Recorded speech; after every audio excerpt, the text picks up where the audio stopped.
Hello, bonjour. Aujourd'hui, je vais parler de Meghan Harry. Je vais parler de l'interview de Oprah Winfrey. Cette interview a été diffusée hier soir à 8h heure de New York et à 2h du matin heure de Paris. Je me demandais si j'allais faire une vidéo dessus parce que je sais que vous ne pourrez la voir que 9h du soir, aujourd'hui sur TMC. Je me suis dit, oui, je vais la faire. Je vais la faire quand même parce que plusieurs personnes en parlent. Parce que même si vous ne l'avez pas vu, il y a eu quand même des récapitulatifs dans la presse, des résumés, des analyses. Et j'ai remarqué que les analyses qui sont faites par la presse française, dans les médias français, sont toujours à la charge de Meghan Markle. C'est une chose qui est récurrente, qui est toujours systématique en France. Je ne sais pas pourquoi, mais dans ces émissions-là, on nous sort toutes les personnes qui chargent Meghan, qui l'accusent de tous les maux et qui la traitent de tous les noms.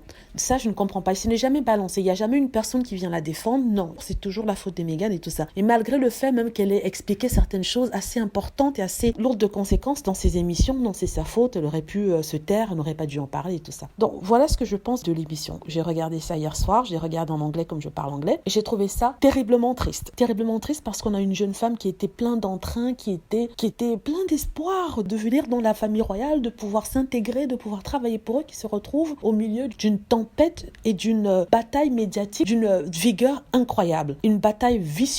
On se rend compte en fait qu'elle est la victime de toute une machination. C'est ce que d'ailleurs on a dit sur cette chaîne-ci. Bon, je vais faire le récapitulatif de ce qui s'est dit. Alors, premièrement, Meghan Markle dit que quand elle est arrivée dans la famille royale, elle ne savait pas ce que représentait la famille royale. Elle n'a pas dit qu'elle ne savait pas que la famille royale existait. Elle ne savait pas qu'il y avait une famille royale en Angleterre. Elle n'a pas dit ça. Elle a dit qu'elle ne savait pas ce que ça représentait aux yeux des Anglais et elle ne savait pas l'importance que cette famille avait, à quel point les choses étaient magnifiées quand tu es dans cette famille-là. Donc elle explique que quand elle est arrivée dans la famille royale, elle était comme ça, casual, comme on dit en anglais, très simple, ouverte, étant vraiment quelqu'un de facile à vivre. Mais elle ne savait pas en fait que le protocole dans la famille royale est quelque chose de très important, de très lourd. Or, on l'accuse de n'avoir pas suivi les protocoles. Le problème, c'est qu'on ne lui a pas donné de formation. On ne lui a pas dit ce qu'il ne fallait pas faire, ce qu'il fallait faire, ce qu'il fallait dire, ce qu'il ne fallait pas dire. Or, il se trouve qu'il y a eu ce genre de formation pour les personnes précédentes qui sont entrées dans la famille royale, mais elle, on ne lui a pas donné ça. Pourquoi c'est important? C'est important parce que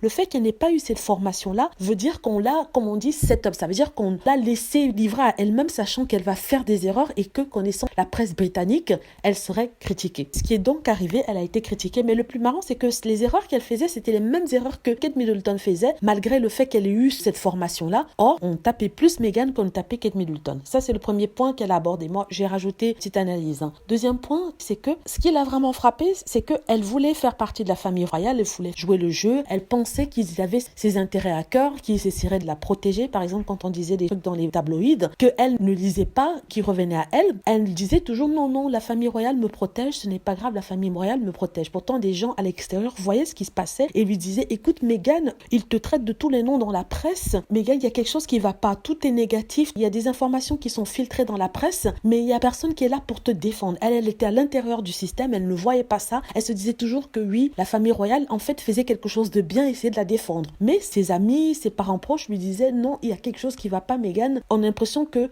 ce n'est pas toi. Tout ce qu'on nous dit dans la presse, ce n'est pas la Meghan qu'on est. Pourquoi il n'y a pas alors un démenti de Buckingham Palace? Elle dit que c'est ça qui l'a choquée. Quand elle a réalisé ce qui s'est passé, c'est quand il y a eu cette histoire avec Kate Middleton. On nous a toujours dit que c'était Meghan Markle qui avait fait pleurer Kate Middleton lors d'un essayage des habits pour le mariage. C'est-à-dire que Kate Middleton était venue avec sa petite fille pour essayer les habits de mariage et tout ça, avec ses enfants. Et à un certain moment, la petite Charlotte devait porter sa petite robe et Meghan Markle a insisté qu'il n'ait pas de collants. Le protocole veut que les petites filles portent des collants. Or, Meghan Markle souhaitait qu'elle n'en porte pas parce qu'il ferait très chaud. Le mariage était en mai. Elle avait conscience de la chaleur. Elle souhaitait que les enfants soient à l'aise. À l'époque, on nous avait dit qu'elle avait crié sur Kate Middleton et que Kate Middleton avait pleuré. Oprah Winfrey lui a demandé si c'est vraiment vrai qu'elle a fait pleurer Kate Middleton. Meghan Markle a dit tout simplement non, je n'ai pas pleuré Kate Middleton. Kate Middleton n'a jamais pleuré. L'inverse est vrai. C'est plutôt Kate Middleton qui m'a fait pleurer. C'est-à-dire qu'elle était embêtée sur une situation par rapport aux vêtements des petites filles et elle n'était pas trop d'accord. Et du coup, avec tout ce qui arrivait, j'étais émotionnelle et je me suis mise à pleurer. D'ailleurs, elle s'est excusée, elle m'a envoyé des fleurs. Mais ce qui m'a le plus touchée, c'est que dans la presse, il y a quelqu'un qui a divulgué l'information. Au lieu de divulguer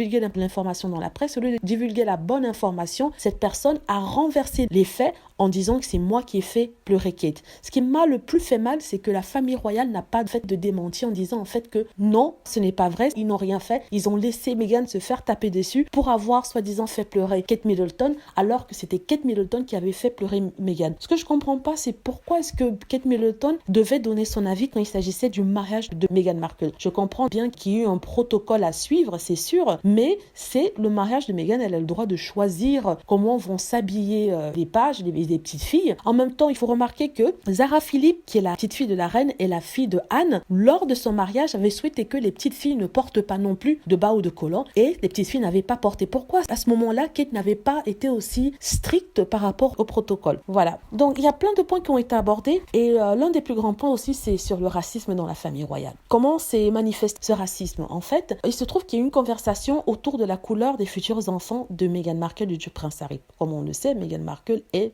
métisse. Et il se trouve que le prince Harry a une conversation qu'il a ensuite rapportée à Meghan, une conversation sur la couleur du bébé, le fait que peut-être s'il était un peu trop noir, on pourrait pas lui donner le titre de prince. C'était vraiment pas très clair, il faut l'avouer, mais ce que j'ai cru comprendre, c'est que la couleur de l'enfant déterminerait si oui ou non il aurait le statut de prince, et ce statut-là lui permettrait en fait d'avoir une sécurité assurée à vie. Donc, certains enfants qui ne sont pas princes, par exemple comme Zara Phillips et son frère, ne sont pas princes, ils ne bénéficient pas de la sécurité qui est assurée par la famille royale, assurée financièrement par la famille royale, mais ils ont une sécurité privée par leur mère qui paie de sa propre poche. Et Harry et Meghan souhaitaient qu'on puisse offrir à Archie la possibilité de devenir prince, comme les enfants de Kate Middleton et du prince William. Le petit George aurait dû être le seul à avoir le statut de prince. Mais la reine a fait un décret qui donnait ce statut-là aux autres enfants des Cambridge pour qu'ils soient à égalité, en quelque sorte, pour qu'il n'y ait pas de jaloux. Donc, ce que Meghan espérait, c'est que son fils puisse avoir la même chose. Non pas parce qu'elle voulait un titre pour son fils, mais pour qu'il puisse avoir une certaine protection. Protection militaire, protection quant à sa sécurité, parce qu'il faut savoir que Meghan Markle, le prince Harry,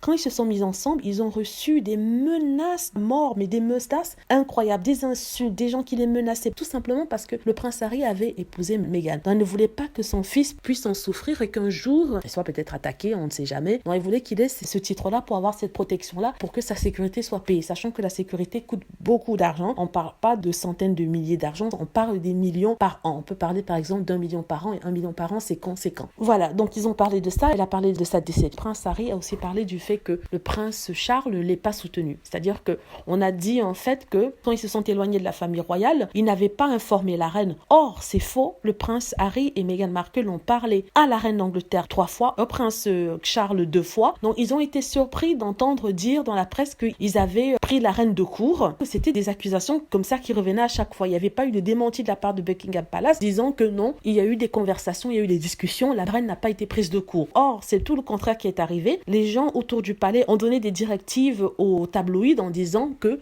oui, la reine a été un peu surprise, la reine ne s'y attendait pas. Pourtant, Harry avait été très clair par rapport à cela. Il avait écrit une lettre qu'il avait envoyée au prince Charles, dont ils étaient au courant de sa volonté de s'éloigner un peu de la famille royale et devenir des membres non actifs de la famille royale. Ce genre de membres, justement, existe, puisqu'on a les princesses, par exemple, Eugénie et Béatrice York, qui sont des membres non actifs de la famille royale. C'est-à-dire qu'elles ont leur travail à la ville, et quand il faut faire quelque chose pour la famille royale, être là lors des représentations, 1 ou 2 fois par an, elles sont là. Donc ils ne comprenaient pas pourquoi ils n'avaient pas eu cette possibilité-là. Si ça s'était arrêté à ça, mais au lieu de ça, on a fait toute une sorte de battage médiatique autour du fait qu'ils ont défié la reine en annonçant leur départ comme ça sans qu'elle ne soit au courant. Pourtant, c'était faux.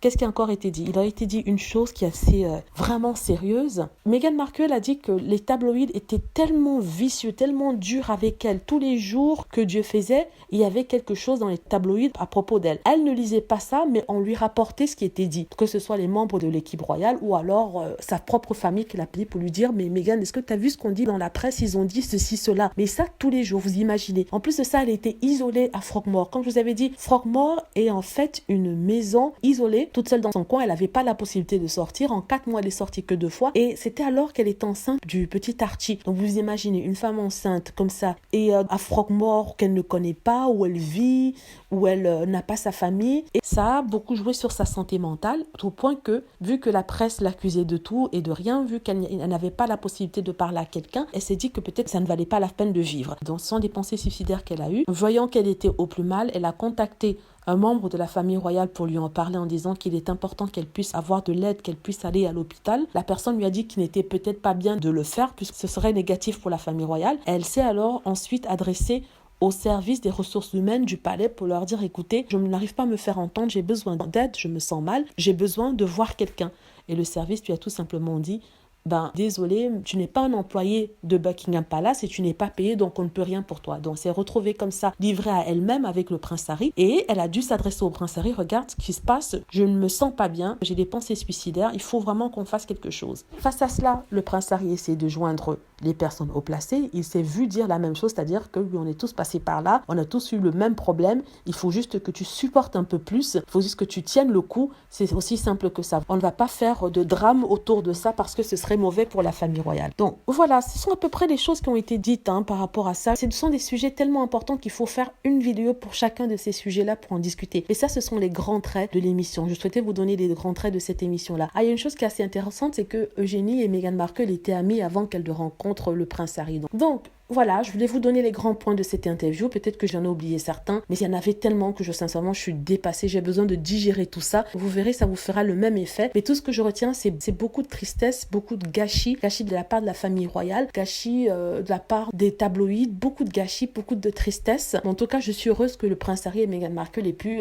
quitter cet endroit et vont mieux. Ce qui est intéressant aussi dans le clip, c'est qu'on voit le petit Archie. On ne voit pas son visage. On le voit courir sur la plage. Il y a des petites clips comme ça qui sont montrés durant l'émission. Voilà, j'espère que vous avez aimé la vidéo. N'hésitez pas à cliquer sur like si c'est le cas, à vous abonner pour plus de vidéos et à cliquer sur la petite cloche afin d'être averti lorsque je poste une nouvelle vidéo. Merci.